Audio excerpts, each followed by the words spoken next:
Can the president commit a crime by doing something the Constitution explicitly allows? Because if the answer is yes, then no constitutional power is actually safe. Courts have answered this question. Most people get the answer wrong. The presidential pardon is one of the broadest powers in American law, and that question isn't hypothetical. It's exploding right now because of a newly announced presidential pardon tied to a corruption case. And people are already asking whether it can be treated like a crime. That demand feels reasonable. Legally, it is explosive. By the end of this video, you'll know exactly where the constitutional line is, why prosecutors almost never cross it, and what happens to the system if they do. Let's start with the confusion. The Constitution gives the president the power to grant pardons for federal offenses. That power is explicit. It is discretionary, and it is intentionally broad. Problems arise when a pardon looks wrong. Maybe it feels self-serving. Maybe it appears political.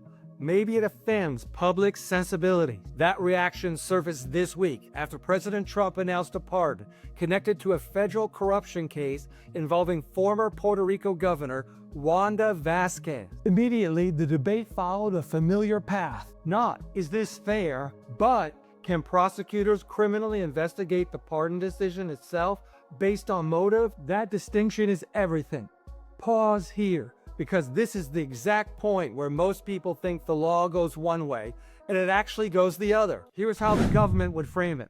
No one is above the law. Bribery and corruption statutes apply to everyone. If a pardon was issued as part of a corrupt exchange, prosecutors argue that criminal scrutiny must follow. Under this theory, the pardon itself is not the crime. The motive behind it is. The pardon becomes the thing of value, or the pardon becomes the official act. That framing sounds intuitive, but it also runs directly into constitutional structure. The defense begins with separation of powers. The pardon power is not implied. It is not statutory.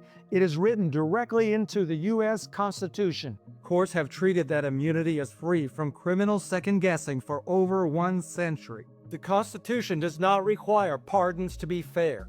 It does not require them to be wise. It does not require public approval. It only requires that the power be exercised by the president. Now, the cross-examination. This is where most people and many commentators get tripped up. The law draws a hard line between official acts and separate personal conduct.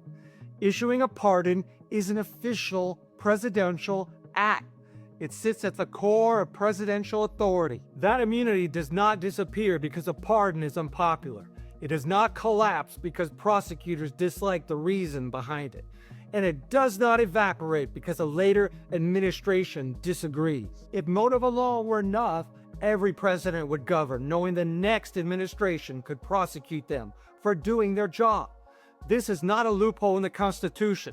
This is exactly how separation of powers is supposed to work. Now the law. A lawful constitutional act does not become criminal simply because prosecutors disapprove of why it was done. There is one narrow boundary worth understanding. Discretion cannot be transformed into corruption through inference, and constitutional authority cannot be punished indirectly when it cannot be punished directly. Recommending clemency, advocating for a pardon, or assisting with pardon paperwork is constitutionally protected conduct. Courts enforce that boundary aggressively. Now let's turn to my ruling. Personally, I find these types of pardons we're discussing here distasteful, unless of course you're the one receiving the pardon.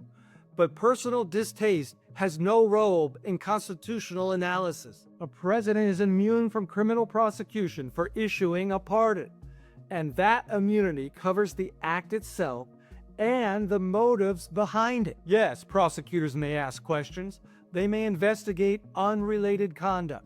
However, once they try to criminalize a pardon decision itself, they hit a constitutional wall. At that point, the case stops being about corruption and starts being about limits on governmental power. Courts do not hesitate when that line is crossed. Yes, a pardon can be controversial. It can be unpopular. It can even be offensive. Still, in America, exercising a constitutional power is not a crime, even when people strongly disagree with it. Because once motive is enough to erase immunity, constitutional authority becomes conditional, and that is exactly what the Constitution was written to prevent. Thanks for watching. If this breakdown helped you, hit like and subscribe.